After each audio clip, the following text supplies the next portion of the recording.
Previously on Alan Wake, I wrote a horror story that has come true. Thomas Zane did the same in the 70s. You will go no further. If I continue like the Dark Presence wants me to, the story I'm writing won't save Alice. It's a horror story. No one will survive. You knew Zane! Thomas Zane! You're the Lady of the Light in the song! He left something behind to help me. The clicker. Alan thought of this as he stood on the rim of Cauldron Lake, the clicker in his hand.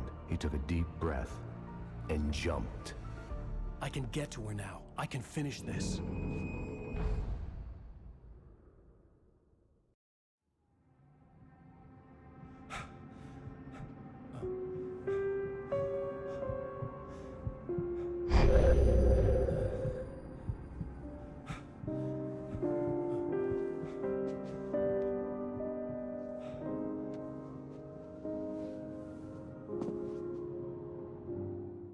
I had a hangover. My head was about to explode and the light hurt my eyes. I needed my sunglasses and painkillers to dull the pain. In one of my finer moments of self-deception, I swore to quit drinking.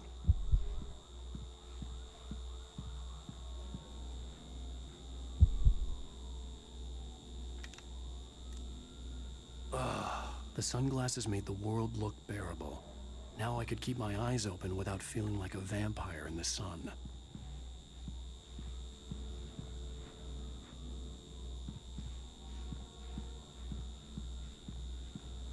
I wasn't sure I'd make it out there without some painkillers.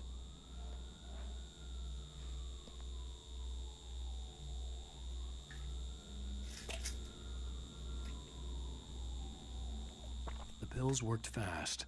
The prospect of being awake started to seem bearable again.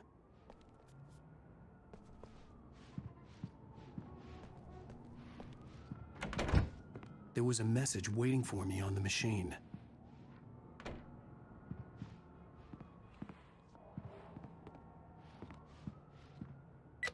You have one new message. Al! Are you still asleep? Wakey, wakey! You should have your show on your TiVo. If Alice wasn't too mad to record it. She called me earlier and really chewed me out. Yeah, we went a little overboard last night. But parties are a part of this business. Al, look, I'm saying this as your friend. She's not doing your career any favors by trying to run your life like that, okay? I'll talk to you later, Al. Watch the show!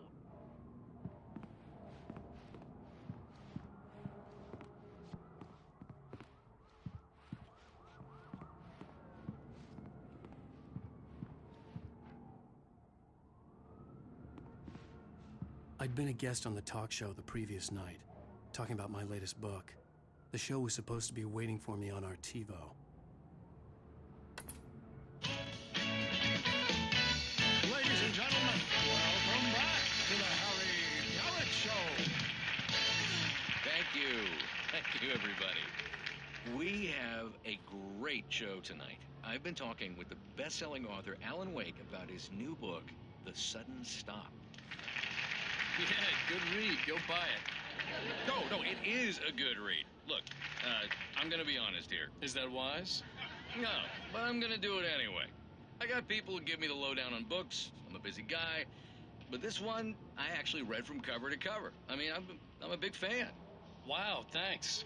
Now, this might be a spoiler for those who haven't read the book yet. Based on the sales figures, the 2 people out there who haven't read the book yet. But this last book is all about the death of the main character, the hard-boiled New York detective, Alex Casey. Now, there's been a lot of outrage about this. Why the hell did you kill Casey? What the hell were you thinking, man? Good riddance. No, seriously, though. 7 years and 6 books is a long time. He was a gloomy guy to spend all your working hours with, and it was a good run. But it's time to explore new things. My next book will be a departure from the old for me. You selfish bastard, always thinking of yourself. Well, you've certainly given us a lot of entertainment over the years. And now that you mention it, Casey was a gloomy guy. Never had much luck with his love life with the ladies. Was that autobiographical in any way? Yeah, no kidding. Casey's lady friends tended to die on him. With Casey, it was all about his pain. No, nothing autobiographical about that. I'm a happily married man. My wife is my muse. Well, congratulations. That's great to hear. So, how's the publicity tour been treating you? Good. Great. But I gotta say, I'm glad to be back home in New York. Well, you've certainly been on the news a lot lately. Lots of parties and, you got into a fight with some paparazzi. Oh, man. Well, that guy was really in my face. I lost my temper. I know that wasn't cool. You are famous for that temper. Well, I did also write several books. Well, your latest novel is called The Sudden Stop, and it's in bookstores now. Go get it. That means the two of you out there who haven't bought it yet. Ladies and gentlemen, that's all we have for you tonight. I want to thank all our guests for the evening. Alan Wake, Sam Lake. Once more, do the face for us, Sam. There it is. And our musical guests, Poets of the Fall. Thank you, and good night. At least I've been funny. I told myself I could live with that. Hey, honey. Did you watch the show? I didn't say anything stupid, if that's what you want to know. Okay, Grumpy. You want an aspirin or something? Are you going to start with me about drinking now? You know what? Go back to sleep, Alan.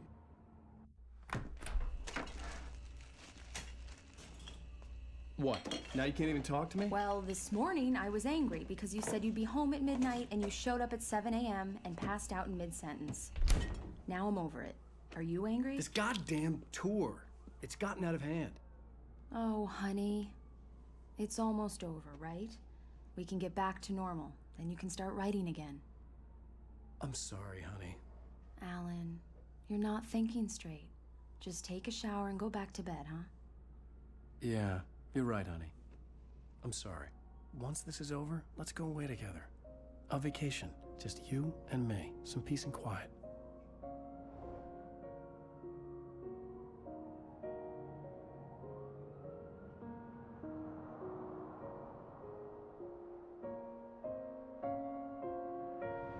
Somehow, the clicker was the key to the cabin. I had to return to Cauldron Lake to save Alice.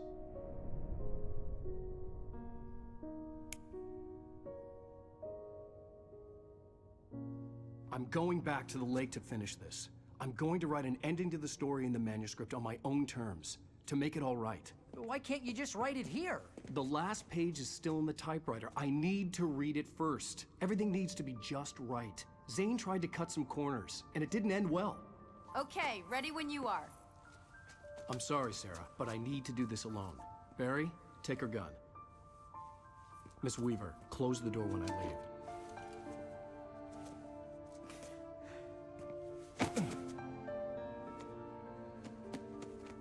Good luck, Al.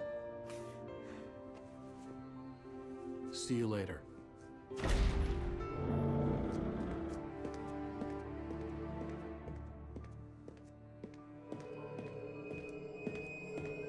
When I got out, it was warm and sunny.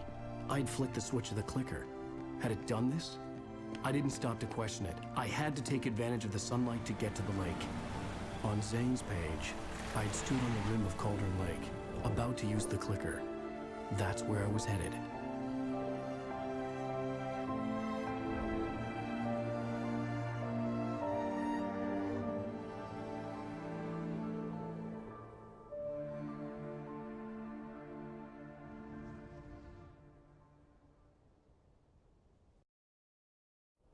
Alone, in daylight, surrounded by the beauty of the Pacific Northwest landscape.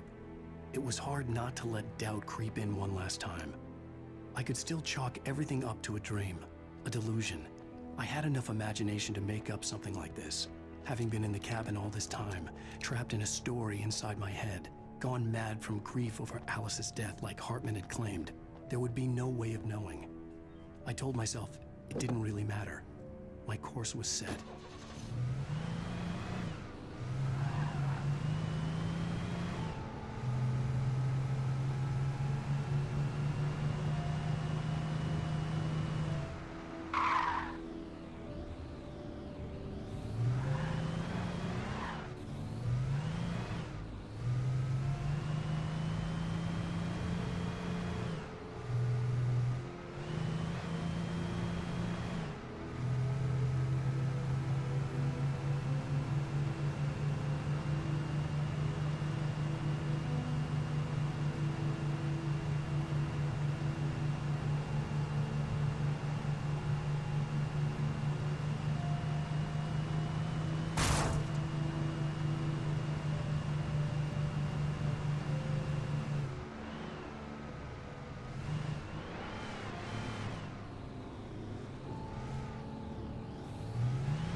There was a link between us, always would be.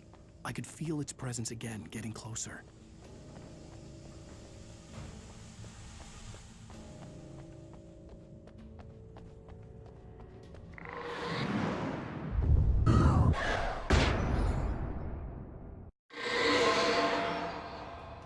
I will kill your wife.